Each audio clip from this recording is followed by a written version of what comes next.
अमेरिकी राष्ट्रपति Joe Biden के साथ प्रधानमंत्री नरेंद्र मोदी प्रेस कॉन्फ्रेंस करते हैं और अपने 9 साल के कार्यकाल में पहले प्रेस कॉन्फ्रेंस के पहले सवाल का जवाब देते हैं। और सवाल भी क्या कि भारत के अंदर माइनॉरिटीज की सुरक्षा को लेकर आप क्या करेंगे। 2 चीजों पर गौर कीजिएगा। आजाद भारत के इतिहास में पहली बार किसी प्रधानमंत्री से माइनॉरिटीज, मुसलमानों की सुरक्षा या सिखों की सुरक्षा पर सवाल किया गया है। मैं आपसे सवाल पूछना चाहता हूं, आजाद भारत के इतिहास में इससे पहले क्या कभी किसी प्रधानमंत्री से देश की माइनॉरिटीज को लेकर सवाल किया गया है? क्या यह गर्व की बात है? गोदी मीडिया जिस तरह से प्रधानमंत्री नरेंद्र मोदी को बॉस बता रहा है, यहां पर उनसे सीधा सवाल, आजाद भारत के इतिहास में इससे पहले कब किसी प्रधानमंत्री से माइनॉरिटीज की सुरक्षा को लेकर सवाल किया गया है? अल्पसंख्यकों की सुरक्षा को लेकर सवाल किया गया है। और 9 साल में प्रेस कॉन्फ्रेंस में पहले सवाल का जवाब देना, क्या ये गर्व की बात है?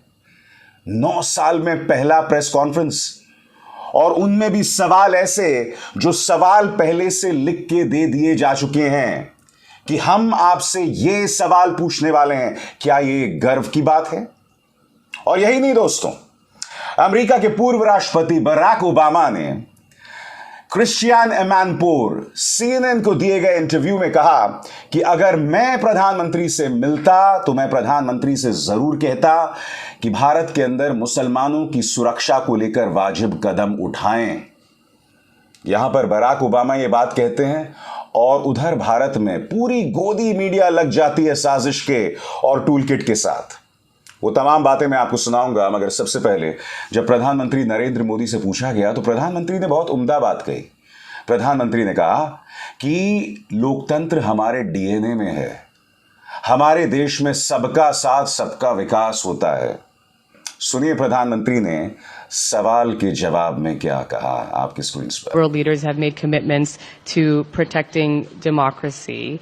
What steps are you and your government willing to take to improve the rights of Muslims and other minorities in your country and to uphold free speech?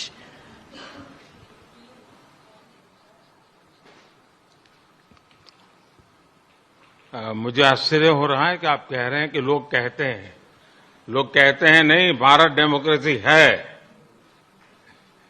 और जैसा राष्ट्रपति बाइडेन ने कहा, भारत और अमेरिका दोनों के डीएनए में लोकतंत्र है।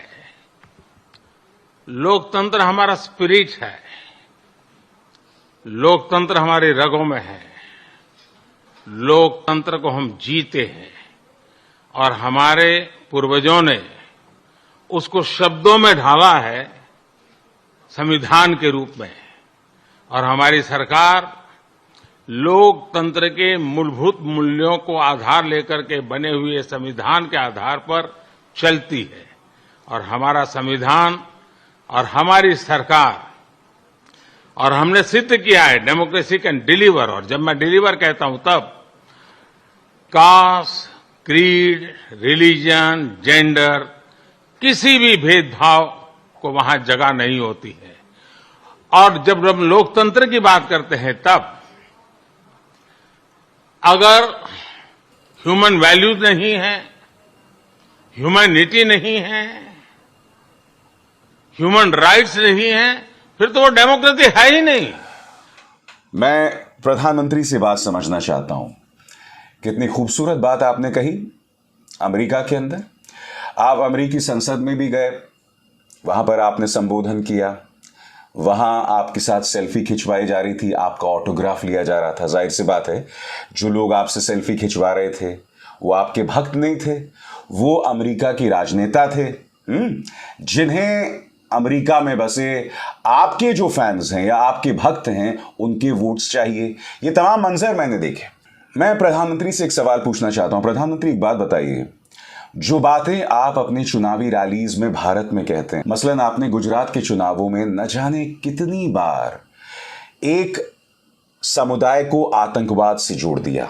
मैं नहीं भूला हूं कि गुजरात के चुनावों में आपने कहा था कि कांग्रेस आतंकवाद को लेकर नर्म इसलिए है क्योंकि उसे एक समुदाय के वोट्स चाहिए।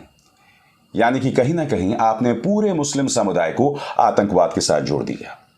बात वहां नहीं रुकती, आपने अपनी एक और चुनावी रैली में, एक अन्य चुनाव में यह कहा था कि कपड़े देखकर पता चल जाता है कि बलवाई कौन है, उसका धर्म क्या है।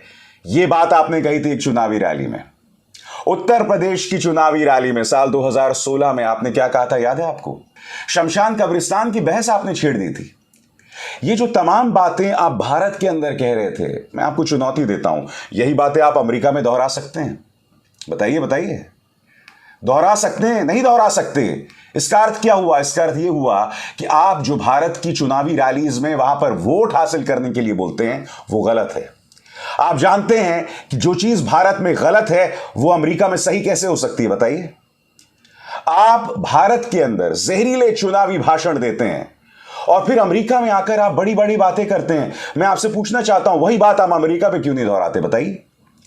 जिस तरह से आपने पूरे समुदाय को आतंकवाद से जोड़ दिया था अपनी चुनावी सभा में, वही बात आप यहां पर कहते। अमेरिकी संसद में भी आप यही बातें करते, आपने ये बात नहीं कही। भारत के अंदर आपके पार्टी के ढेरों सांसद हैं जो गोडसे को अपना हीरो मानते हैं, मोदी जी, मगर अमेरिका के अंदर आपको बापू के सामने शीश झुकाना पड़ता है।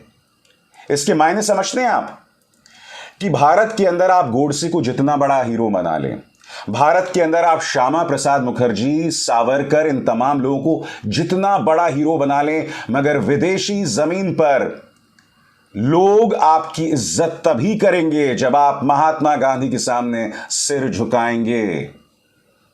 इसका अर्थ क्या हुआ? हाथी के दांत, खाने की कुछ, दिखाने की कुछ और। भारतीय राजनीति में वो तमाम कचरा चलता है, मगर अमेरिका में जाके आप वो नहीं कर सकते हैं। क्यों? क्योंकि अमेरिका में आप पूरे देश की नुमाइंदगी कर रहे हैं। इसीलिए अमेरिकी जमीन पर आप जहर नहीं बो सकते, आप जहरीली बातें नहीं कह सकते हैं। मैं फिर आपको चुनौती देना चाहता हूं, जो बातें आप भारतीय चुनावी सभाओं में कहते हैं, क्या वो बातें आप अमेरिका में दोहरा सकते हैं? तो जो बात अमेरिका में गलत है वो भारत में सही कैसे हो सकती है? और फिर सोचिएगा, 75 साल में पहली बार एक प्रधानमंत्री से पूछा गया है कि क्या आप माइनॉरिटीज को सुरक्षा दे सकते हैं? यही बात बराक ओबामा ने CNN को दिए गए अपने इंटरव्यू में कही है और उनके खिलाफ एक टूल किट चल गया है। पहले सुनिए बराक ओबामा क्या कह रहे हैं आपकी स्क्रीन पर। The president meets with Prime Minister Modi, then the protection of the Muslim minority in a majority Hindu India, that's something worth mentioning. Because, and by the way, if I had a conversation with Prime Minister Modi, who I know well, part of my argument would be that if you do not protect the rights of ethnic minorities in India, then there is a strong possibility India at some point starts pulling apart. And we've seen what happens when you start getting those kinds of large internal conflicts. Barack Obama ने जो कहा, इसका हिंदी अनुवाद कुछ इस तरह से है दोस्तों, कि उनका यह कहना है कि अगर जो बाइडेन उनसे मिलेंगे तो माइनॉरिटीज की सुरक्षा को लेकर, अल्पसंख्यकों की सुरक्षा को लेकर सख्ती से सवाल करने चाहिए। मैं उनसे मिलता, क्योंकि मैं प्रधानमंत्री मोदी को एक अरसे से जानता हूं, तो मैं उनसे जरूर पूछता। और प्रधानमंत्री मोदी को समझना चाहिए कि अगर इस तरह की पॉलिसी जारी रही तो भारत की एकता पर खतरा आ सकता है। यह बात CNN को दिए गए इंटरव्यू में बराक ओबामा ने कही। क्या बराक ओबामा भी अब भारत के दुश्मन हो गए? बताइए। वो भारत आए थे, उनकी इतनी इज्जत अफजाई हुई थी, उनके बारे में इतनी बड़ी बड़ी बातें कही गई थी, प्रधानमंत्री नरेंद्र मोदी ने उनके साथ न जाने कितना वक्त बिताया था। उस वक्त तो हमने उन्हें भारत का दुश्मन नहीं कहा था। अब तिहाड़ जेल में पत्रकारिता का नाम रोशन करने वाला जो पत्रकार है, वो इसके पीछे साजिश ढूंढ रहा है। उसने कहा यह पूरी एक साजिश है, जो साजिश जिसकी संरचना जो है कई हफ्तों, कई महीनों से की जा रही थी, क्योंकि ये इंटरव्यू जो हैं अभी अचानक नहीं दिए जाते, उसकी प्लानिंग बहुत पहले से होती है। सुनिए क्या कह रहा है ये। अब सोचिए कि बराक ओबामा इस बैठक से ठीक पहले ये बात क्यों कर रहे हैं। ये इंटरव्यू क्यों दिया जा रहा है। और जो इस तरह के बड़े इंटरव्यूज होते हैं वो रातों रात तय नहीं होते, वो कई हफ्ते पहले तय कर लिए जाते हैं, कई बार तो कई महीने पहले वो तय कर लिए जाते हैं। 10 सेकंड की इस क्लिप में इस व्यक्ति ने अपनी अज्ञानता को जो दिखाया है ना, वो बहुत ही शर्मनाक है। यानी कि पूरी दुनिया भारत के खिलाफ है, पूरी दुनिया मोदी के खिलाफ है। अगर एक बात सभ्य अंदाज में एक नसीहत दी जा रही है तो वो सब गलत है। विचार कीजिए कि हम देश को कहां ले जा रहे हैं, और इस तरह का कचरा मीडिया, इस तरह की वाहियात चीजें दिखाकर प्रधानमंत्री नरेंद्र मोदी की यात्रा को लेकर इस देश को कहां ले जा रहा है। गौर कीजिएगा, बार बार हम कुएं के मेंढक नहीं बन सकते। अगर हमारी आलोचना हो रही है, हमें उन चीजों पर विचार करना होगा, उसमें सुधार करना होगा, बात तभी बनेगी। समझे? अभिसार शर्मा को दीजिए इजाजत। नमस्कार।